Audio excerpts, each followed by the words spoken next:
गरुड़ पुराण 5वां अध्याय।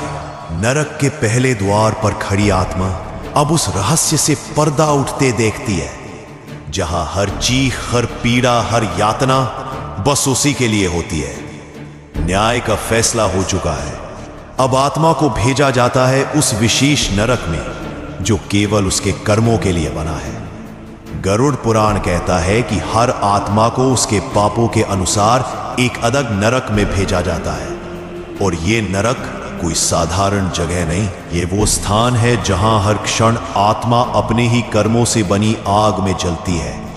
वहां कोई समय नहीं होता, सिर्फ अंतहीन पीड़ा होती है। जैसे ही आत्मा उस द्वार से आगे बढ़ती है, यमदूत उसका नाम पुकारते हैं और फिर शुरू होती है वो यात्रा जो केवल उसने अपने कर्मों से कमाई होती है। वहां वो दृश्य दिखाई देते हैं जो शायद किसी ने कभी देखे भी ना हो। उल्टे लटकते शरीर, लहू से भरे तालाब, कांटों से चुभती धरती और घसीटते हुए ले जाते यमदूत। गरुड़ पुराण वर्णन करता है 28 प्रकार के नरकों का। हर एक नरक किसी खास पाप के लिए है। तमिस्र, जहां दूसरों को धोखा देने वाले अंधकार में डाले जाते हैं। असीपत्र वन, जहां झूठ और छल से जीवन जीने वाले काटने वाले पत्तों के जंगल में फेंके जाते हैं। कुंभी पाक, जहां निर्दोष जीवों को मारने वालों को उबलते तेल में डुबाया जाता है।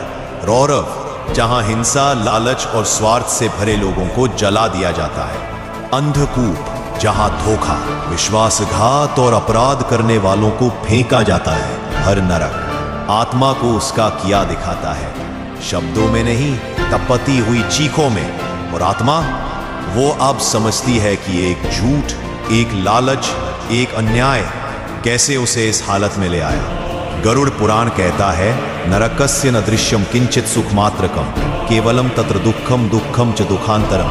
अर्थात नरक में सुख का कोई नामो निशान नहीं, वहां केवल दुख है, और दुख के अंदर और भी गहरे दुख हैं। कुछ आत्माएं रोती हैं, कुछ प्रायश्चित करती हैं, कुछ भगवान को पुकारती हैं, पर वहां कोई उत्तर नहीं आता। वहां सिर्फ एक बात गूंजती है, कर्म का फल अब भुगतो। यह वह क्षण होता है जब आत्मा को अपने जीवन के हर क्षण की कीमत समझ आती है। उसे लगता है, काश मैंने समय रहते अपने कर्मों को सुधार लिया होता। काश मैं समझ पाता कि हर कार्य ईश्वर देख रहा है। और जब आत्मा की यह सजा पूरी होती है, तब आता है अगला निर्णय। क्या यह आत्मा पुनर्जन्म पाएगी, या उसे मिलेगा मोक्ष, या कोई और नरक उसका इंतजार कर रहा है। जानिए अगले अध्याय में पुनर्जन्म और मोक्ष का रहस्य, आत्मा की अगली यात्रा। जुड़े रहिए गरुड़ पुराण की इस गूढ़, रहस्यमयी और चेतावनी से भरी कथा में।